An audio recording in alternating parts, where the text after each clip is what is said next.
We're here today with Allan Baker, the author of the new book, BLIS for Insomniacs. Allan, can you tell me how and when did you start your professional life? Wow. Believe it or not, I actually trained as an optometrist originally, but I never practiced, and I found that it just wasn't me. So I really stumbled into being a psychologist and then an aviation psychologist with a couple of very happy events. One was being asked to join a master's program in psychology way back in 1968, and the other was joining the Air Force as a psychologist and then being offered a pilot's course as part of a long orientation to get me fitted out to be an aviation psychologist. So two things happened by chance. I think the best psychologists, in fact, are those who stumble into it. If you grow up from the age of 7 saying, I want to be a psychologist, I'd be very deeply suspicious. So that didn't happen to me. I've had a lot of luck to wind up in a profession that enables me to practice both psychology, help people with their performance, improvement. Sorry, I'll say that again. That actually helps pilots and improve their performance and be successful, but also keeps me close to the world of aviation as well. Right. There's obviously a lot of people around the world that have problems with sleep, either not getting enough or having broken sleep.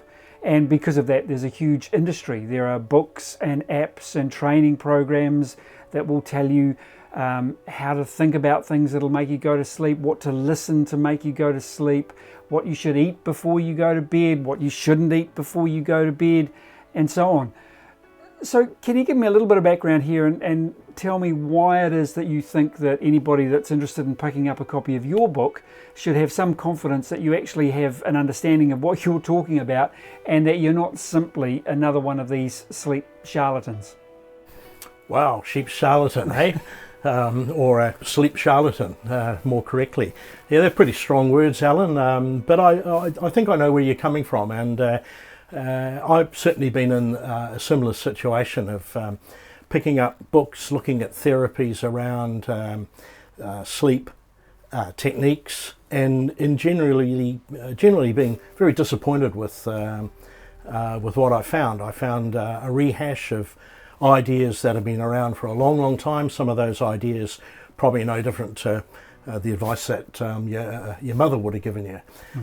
So I was hitting a wall really in helping my pilot clients get the restorative sleep that they needed to counter the fatigue from long haul flying in particular, and other sleep disturbances that they were reporting, which were generally going to have a long-term impact on their health. So I set about this a few years ago.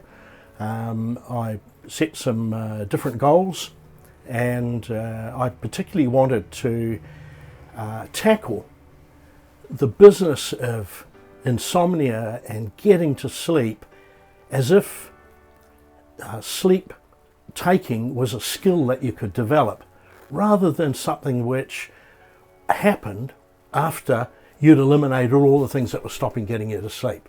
So that's been one of the tenets of the approach that I've taken. There are another two, and I'll tell you about those two as well, if you like. Allan, also just as part of your background, I understand that in recent times you have become a recipient of the Jim Collins Memorial Award, which is a relatively prestigious award to be given. Can you just tell us a little bit about that? Yes, it's a very gratifying award to receive, as it is a very significant recognition of the contribution I think I've made to aviation safety in New Zealand. It's an award that was first given to Justice Mann posthumously after his work on the Erebus disaster, of course. I received it partly because of the work that I'd done in implementing a peer-to-peer pilot support network in New Zealand, and that was sponsored by NZ-ALPA, with whom I still work.